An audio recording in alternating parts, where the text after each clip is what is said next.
ꯃꯌꯥꯝ ꯋꯦꯜꯀꯝ ꯇꯧꯖꯔꯤ ꯉꯁꯤ ꯉꯥꯛꯇꯪ ꯑꯩ ꯂꯥꯏꯚ ꯊꯥꯒꯦ ꯅꯦꯠꯁꯤ ꯌꯥꯝ ꯅꯨꯡꯉꯥꯏꯇꯦ ꯃꯌꯥꯝ ꯑꯗꯣ ꯃꯌꯥꯝ ꯏꯆꯤꯟ ꯏꯅꯥꯎ ꯅꯨꯡꯁꯤꯕꯁꯤꯅ ꯉꯥꯏꯍꯥꯛ ꯂꯥꯛꯄꯤꯌꯣ ꯉꯥꯛꯇꯪ ꯋꯥꯔꯤ ꯁꯥꯟꯅꯁꯤ ꯁꯤꯟꯊꯥꯒꯤ ꯃꯌꯥꯝ ꯆꯥ ꯊꯛꯅꯔꯕꯣ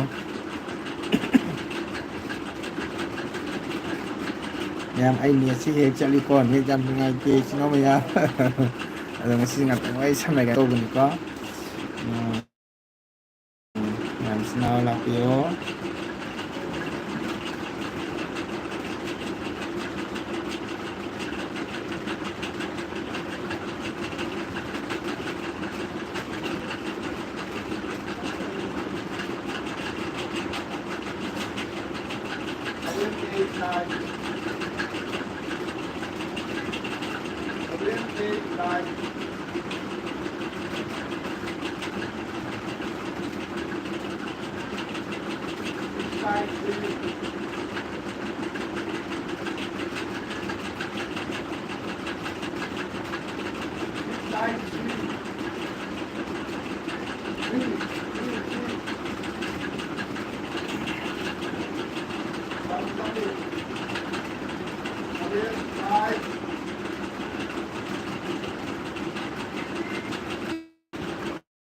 mày ra để lắc đó vậy sang xí mà gần là tên là tên là bị giam thay gì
mày keren kuntung lagi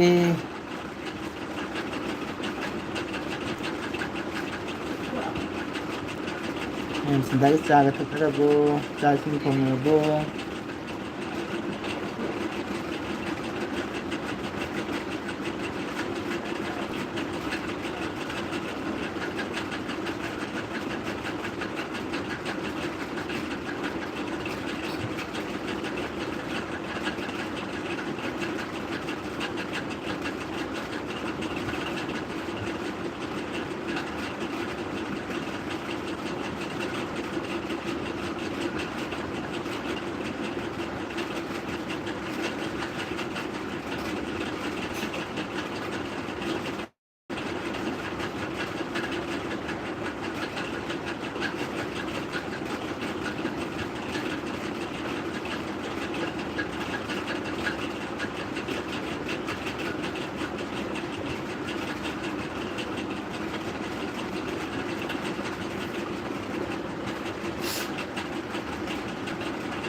Yang bro, cacing sana bro, yang tahu, mau tadi like kan, mau kembali sana sih.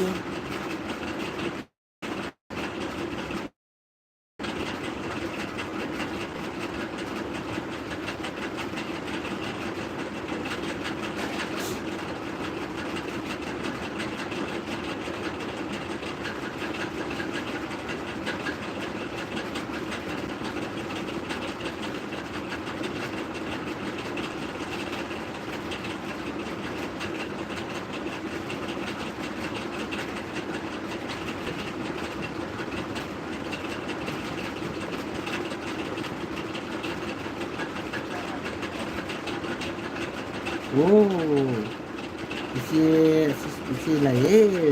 one pass like that, mau pass like jungle, thank you, isi butagesari.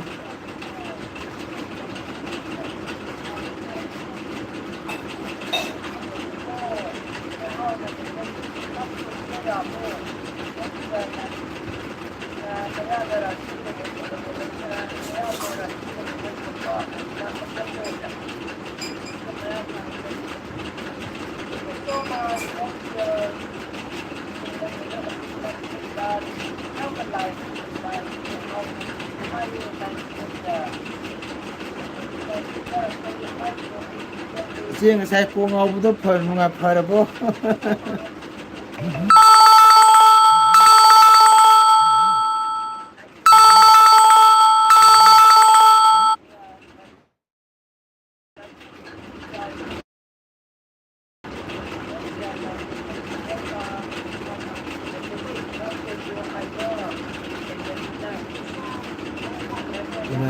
Sam Charabo.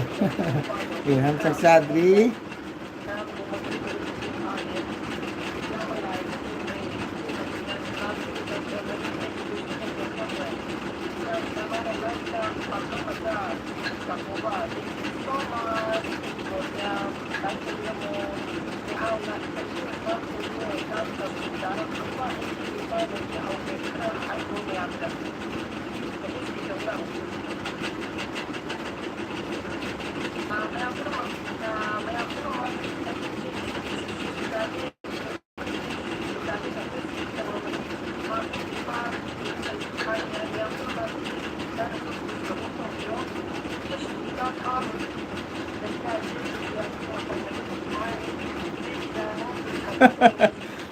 Hairunu che khambagi ilbi jauri mangon ai takye.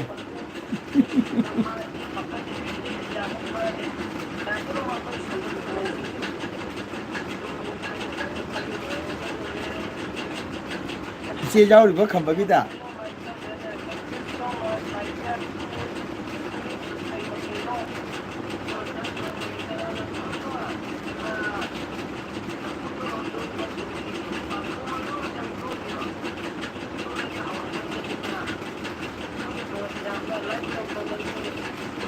Che mai di guli jame ai gidi nanau gidi sum yam tawne sum taw mi de che matam nga ngai boina ko nga lai de ai pung apan tara ta de kamu lai isai de ngani isai orai ni ko sum jauri mi da.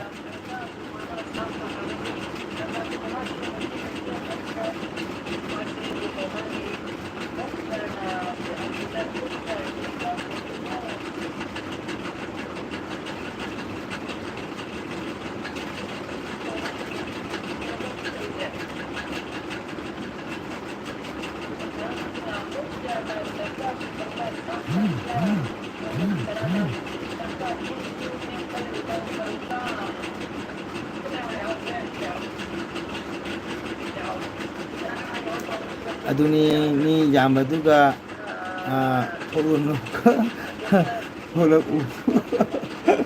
ho iche mi jame sai iche chu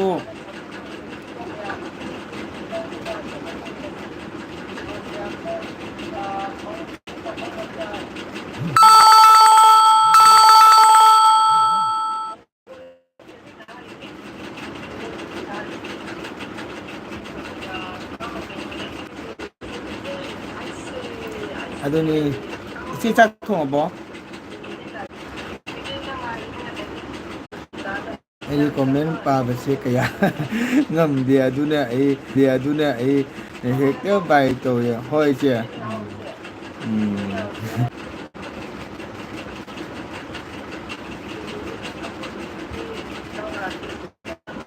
aduni che anda ai ne sum ngai tia ba ko ne sum ngai ta ba de di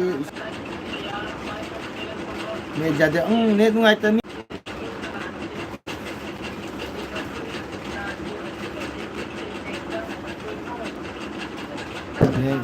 connect to ni jade do ni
오케이 제 나랑 뭐도 몇 개를 타겠지?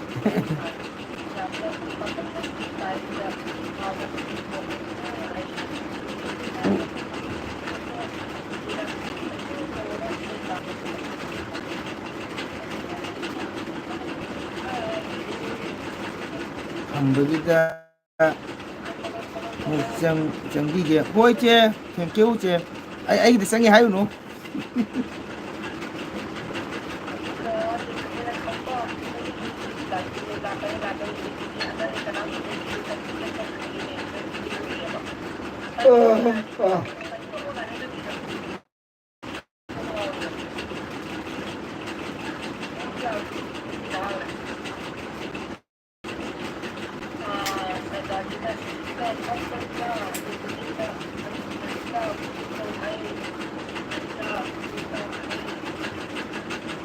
hai đôi kìa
그냥 칸바기 LB 다리고 칸바기도 이렇게 짝하리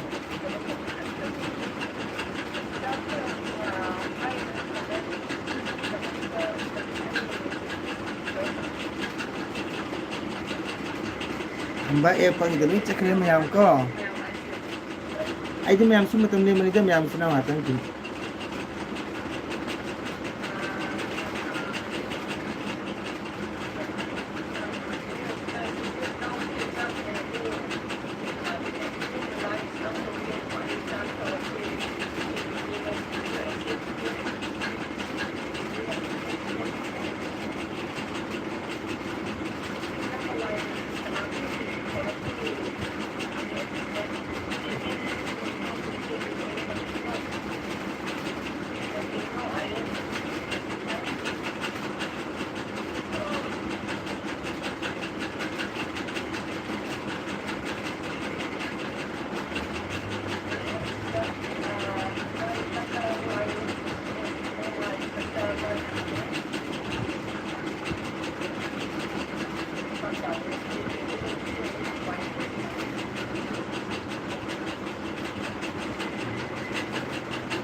Oh.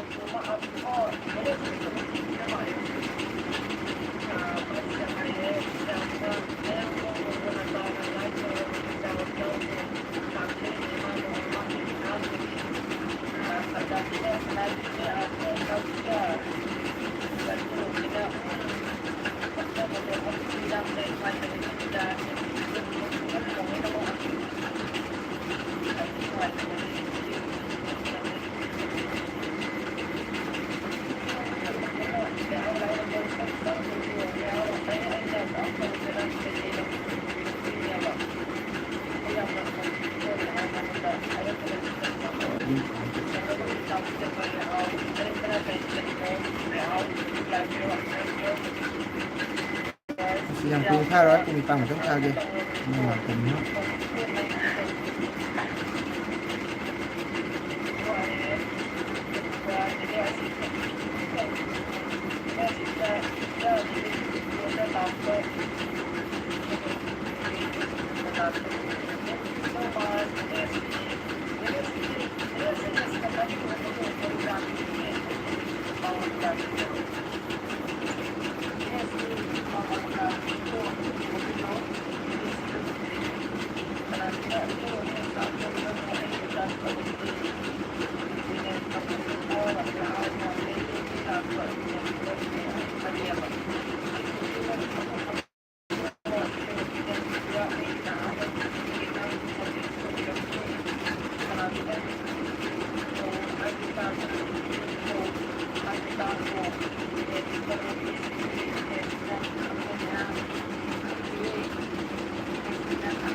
ăn tay chỉ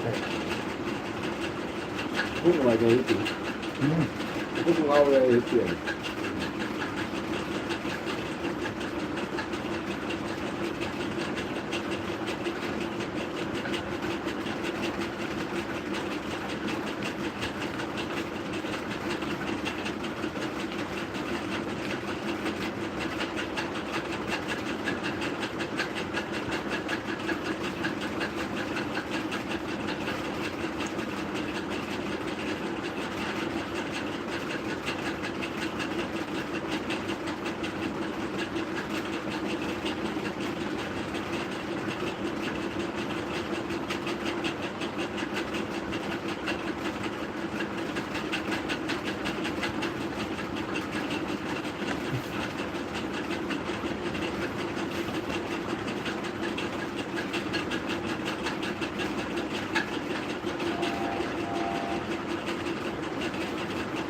Cái thế là của tôi thì tôi ở đây.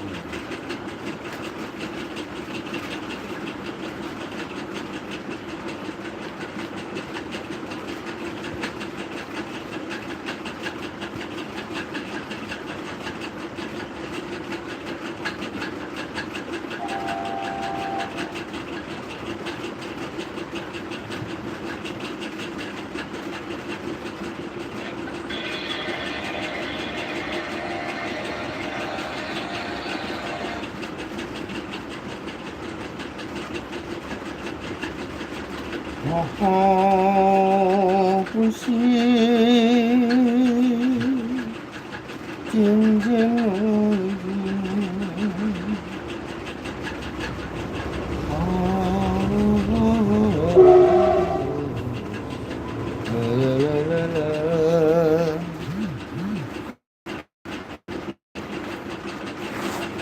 This 150, 1.50 and this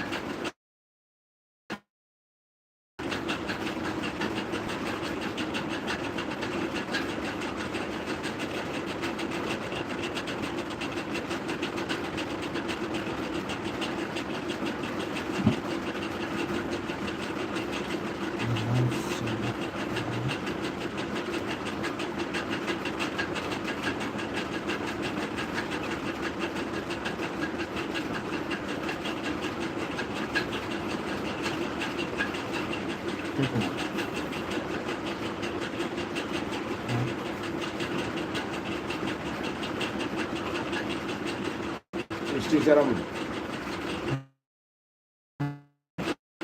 Cristi Jaram.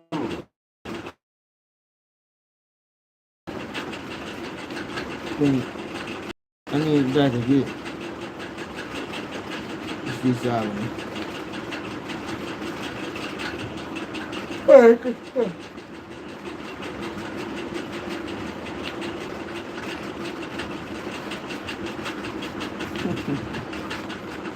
I think that's the but right and hard work. Thank you.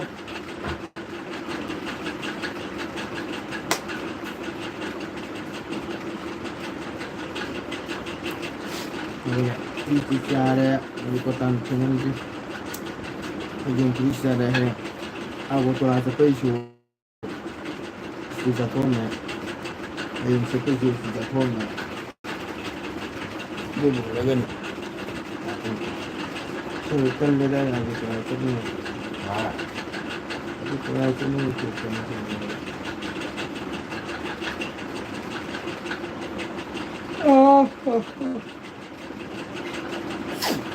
काम चल रहा है तुम भी चले जाओ अच्छा हाँ देखा है तुम नहीं हो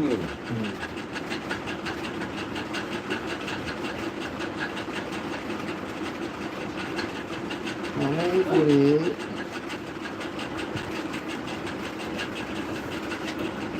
बल्कि चल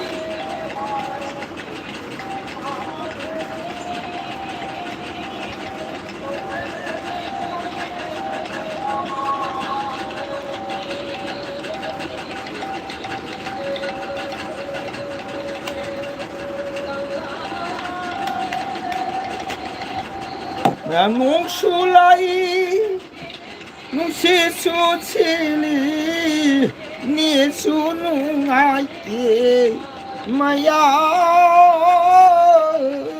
nung sulai ni sunung ai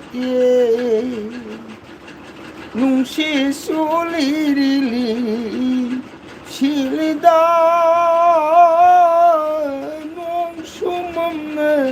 la vida ko. Okay, thank you.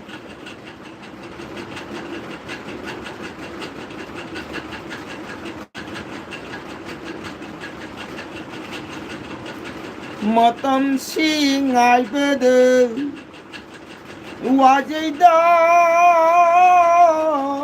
matam si ngai bede wajida sum haukido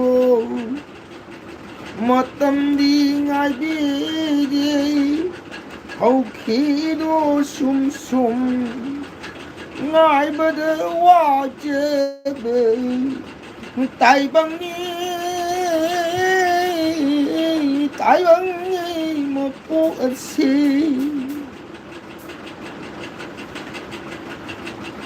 ngasi unai hai kari oini hai betana sum dido ngasi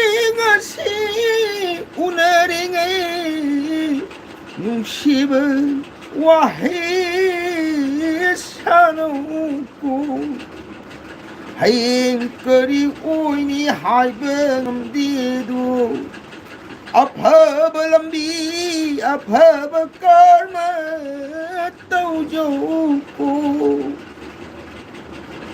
थमोई नदी निंगलबदी हुंदव करी सु लैतबनी हाय आठ बोलो वस राधे गोविंद रंजनी की performance tare yara aduni ngasi nga ha unari ngai ngokmina ba chamina ba thangina ba shigegi nungai ba karimat leita bani hayeng kurung alak laba kanda kari oini hai bangam di tai bangi oi ba ai khoya si afaba karma taurabadi afaba lambida chatkani thamoina bu jarabadi luina mangning ba thungani arpolog ai mayam pung nipan hele matam kuina di leijararoi ai gi matam du phokti ngai je khige siraba chinau mayam sum matam time pass tau buni ko ai sei se wareng da sereng da jau da bai sei ne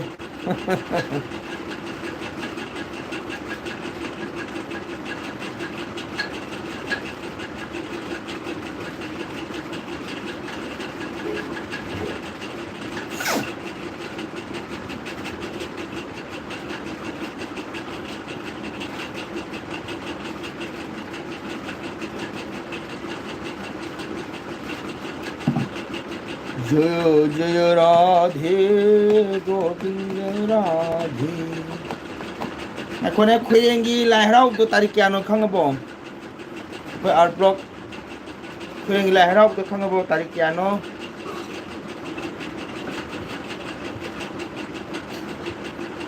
तारीख क्या no खंगबो अने वो सिरे को तो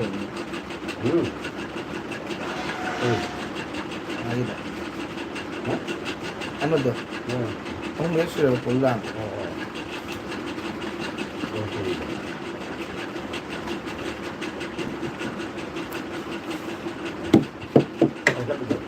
Ah, ah, là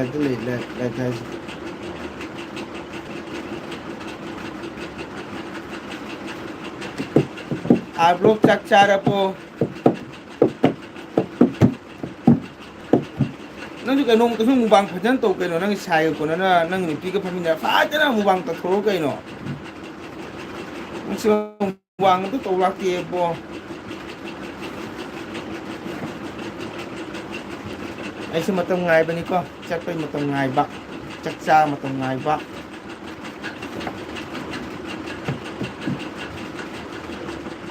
ya ah thì qua đây chúng mình nghe chẳng cái program này bên này sẽ lừa nó ba đứa cô trong trường tân như này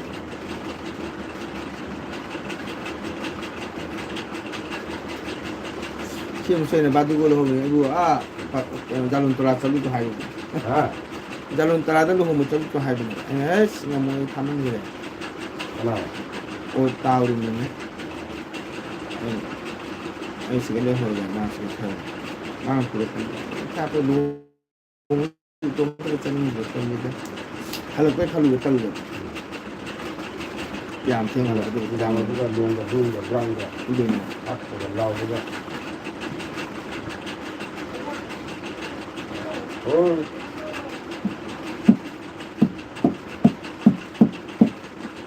거기 또 엄로 오이버스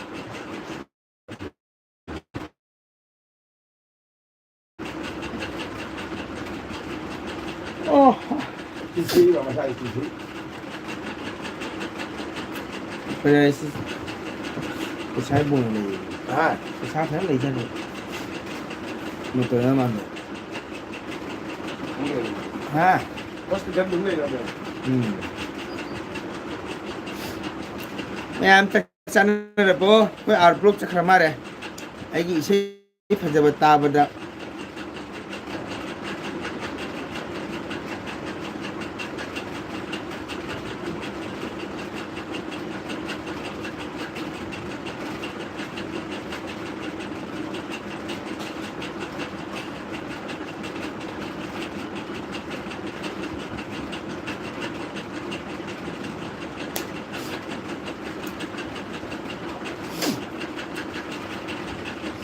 올랑 타세 붙으나 쌍이면 올랑에 붙으나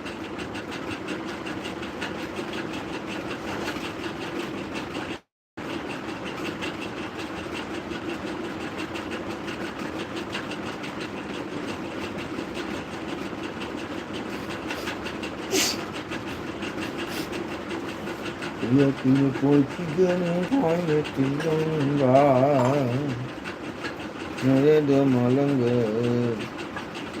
여기 보이기는 거의 뛰어가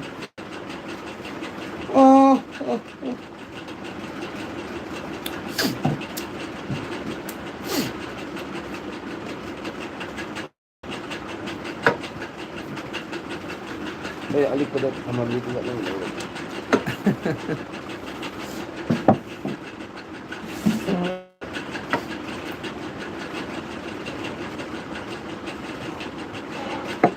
Ngalit.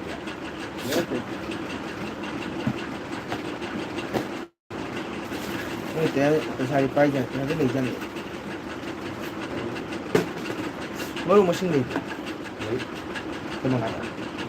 Jam ini. Oke, ya. Ah, Oke, tapi keren ya. Song panda. Pada ini aman mana. Kalau suruh kita makan. Ah, Kalau suruh kita makan dah sebenarnya. mak ini dia mak kuna ni pun kau ni tak. Mana? Itu dia kan. Kau.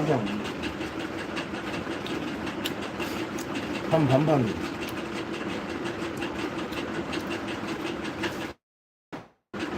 호박 뭐에 또 있는 말이야.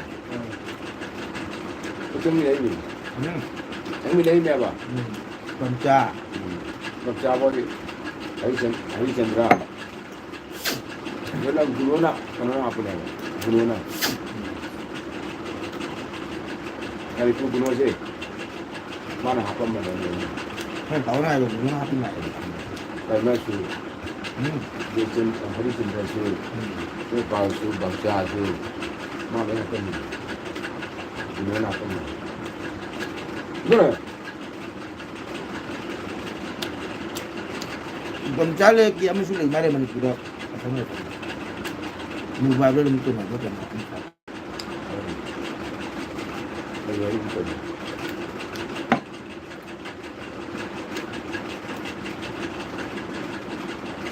Orang jam cari modal itu tu hobi.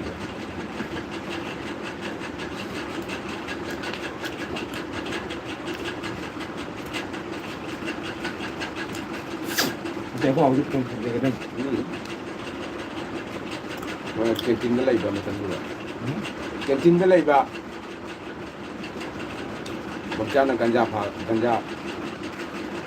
ada.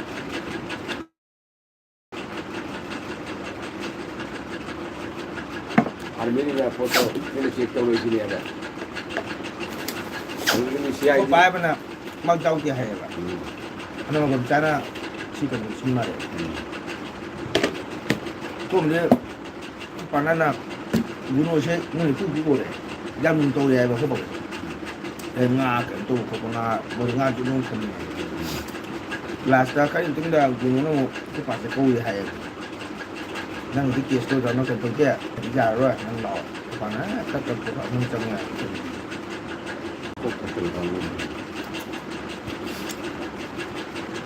vì nó dài hay một cái bầu nhưng mà tôi không hiểu cái đi ra thì tôi đang đi ra đi lâu rồi Dari ganja pagi mana?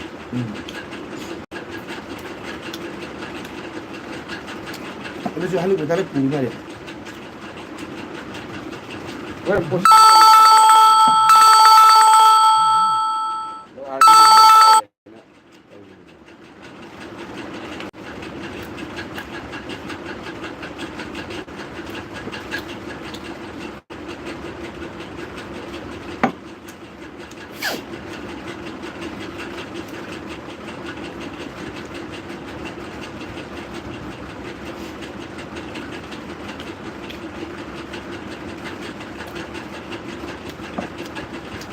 Komen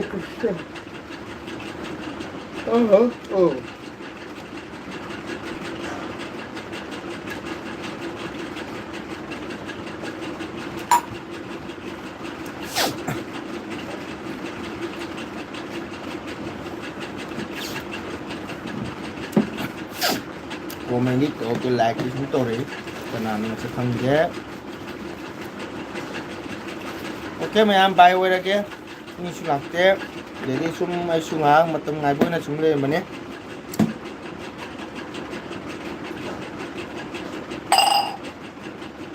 Doi su bai weer ke. Oi.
Ganun.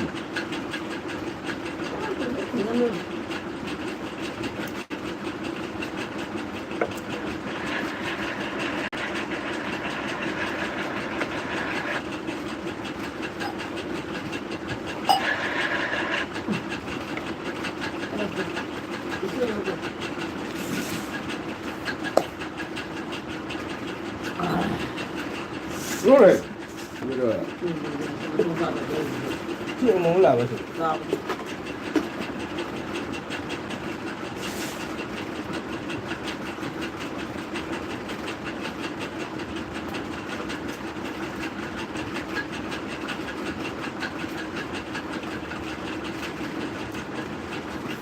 Mau mijin obat mijin dan tra.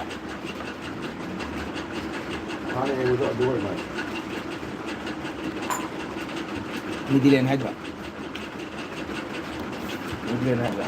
Itu lagi tak?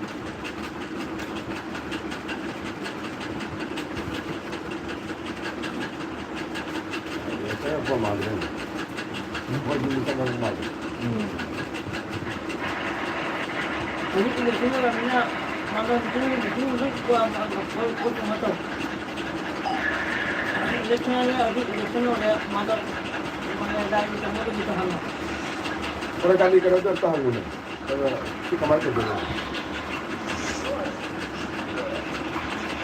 अभी election हो गया ये माजी ले आया Bukan di sini tu.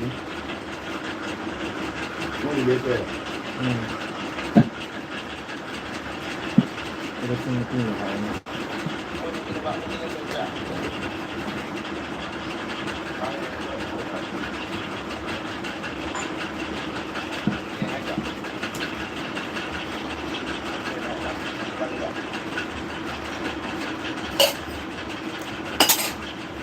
Mèo này tiếng ngã lo mình cắt trăng ai thầm nó tàu được cái mình cắt trăng rồi nó thầm cái bài rồi được cái mùng xuống đây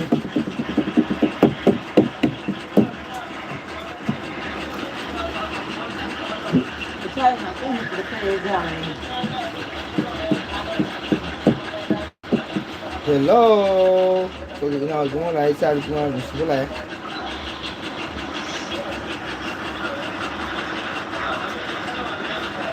thì nó có gì thì chắc sâu cái gì nó bay lên đi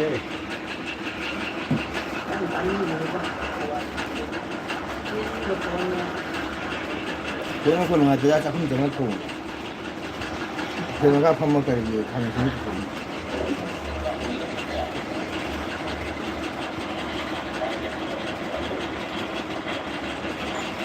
요즘에 그죠?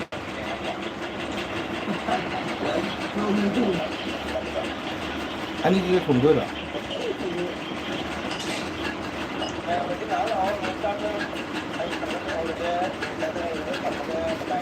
Ano quality trabaho? Ano quality trabaho? Ano chạm gì đi rồi. Kamu ilaga ayang wala hanan sa ano.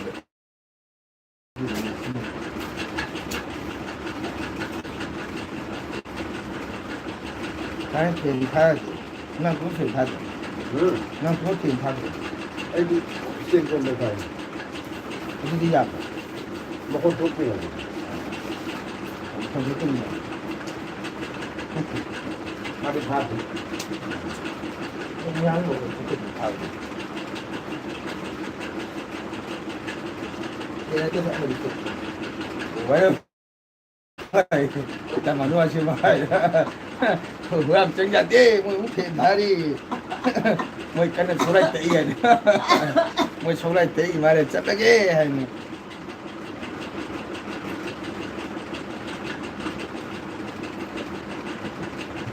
Mga kahit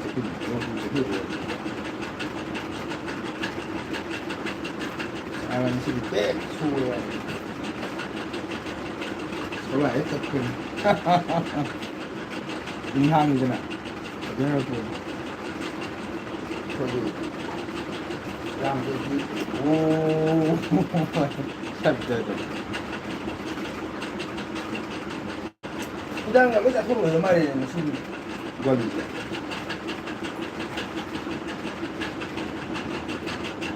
Gwali ang pati rin. Misalkan naruh ibu, muna wali ke mandi.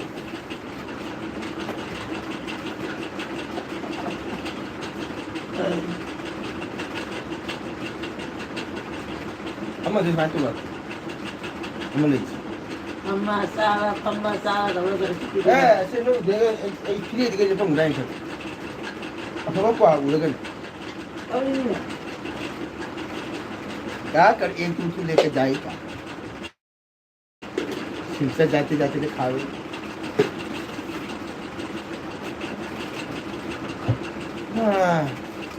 Em nghĩ xây cấm đồ sự cái nào ra vô Cái xe một cái là để cái mình không Để của ta tay đi mà khoang cái sử dụng cái này không là những cái gì người dùng hắn mà xuống đây mà làm khoang chắc thì nhiều vậy đây sẽ là tôi đây sẽ là tăng chi phí đi một khoang tỉnh xây lên phải ra một khoang liền nhưng mà này dùng rồi coi nghe xem Ê gà Hello. Ai kia? Ya, đi cái thằng này cho. bây giờ tiền mình tăng ai đấy tiền mình tăng ai đấy em tăng là kiểu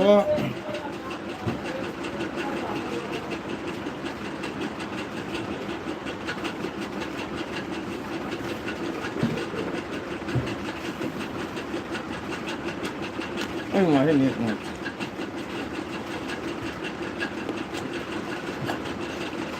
cái chàng thế đó sụp ra đang ở trường tôi Đó.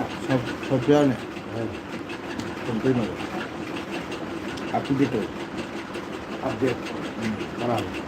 ai thôi nè cô đi đi nè cứ đi lột nè phải làm cái gì nữa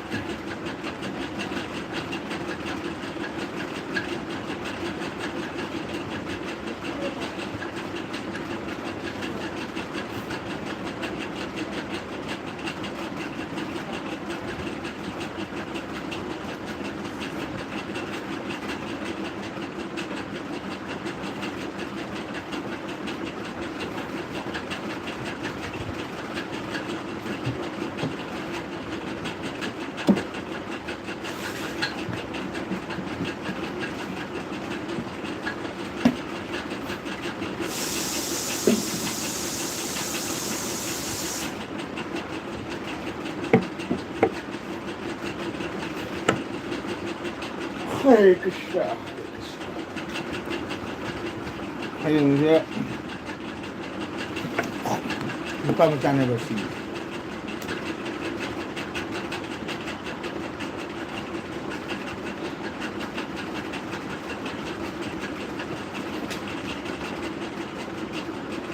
이거 그냥 정적이야.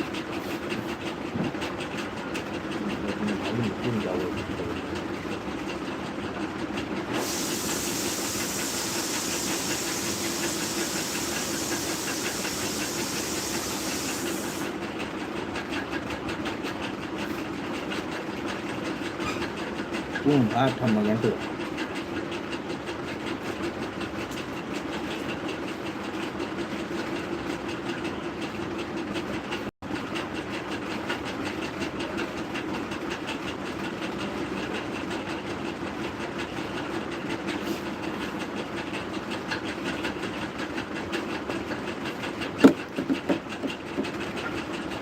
Nhằm giảm mất cái bài quay kia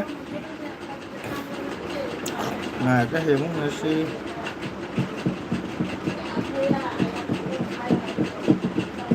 ok mấy em bye bye bye bye quay kia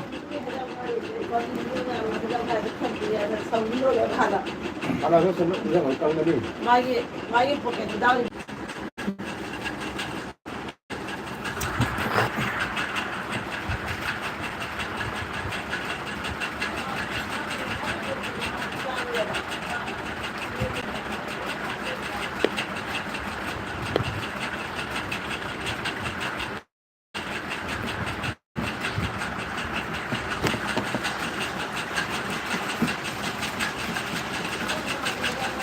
mấy em bye quay kia cô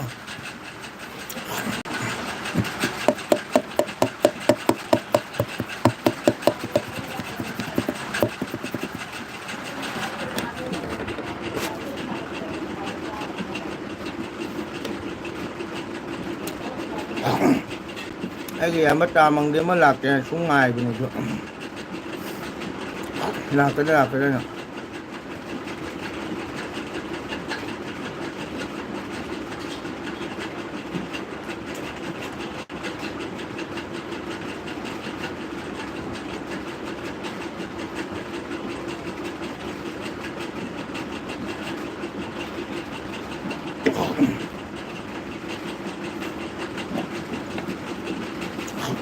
भाइयों बहनों आ जाइए routine बाकी है अगर कोई है तो आ जाओ गुड नाइट करने का टाइम हो गया भाइयों अगर कोई आए तो मैं भाई हो बहन हो कोई आदमी गुड नाइट बोले तो मैं 100 रुपया देता हूँ ये मेरा वादा है 1 घंटा होने के साथ साथ कोई अगर आए मैं 200 रुपया दूंगा प्रत्येक घर घर को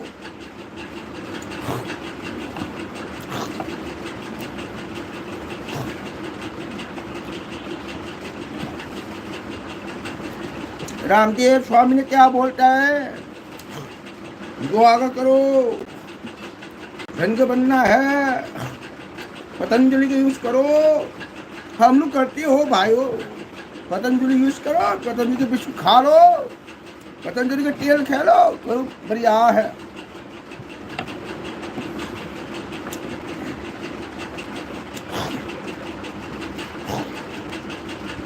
अरे कहीं बोलते क्या है Lain, buat tidak itu betul. Aku nak kali bercepat itu. Nah, semua tapai itu. Lai cái này là dia bawa kami ini. Mahang tu. Sudah ada. Ha. Mungkin yang wadu. Ok mấy em cái ngày này có ngày với cái kia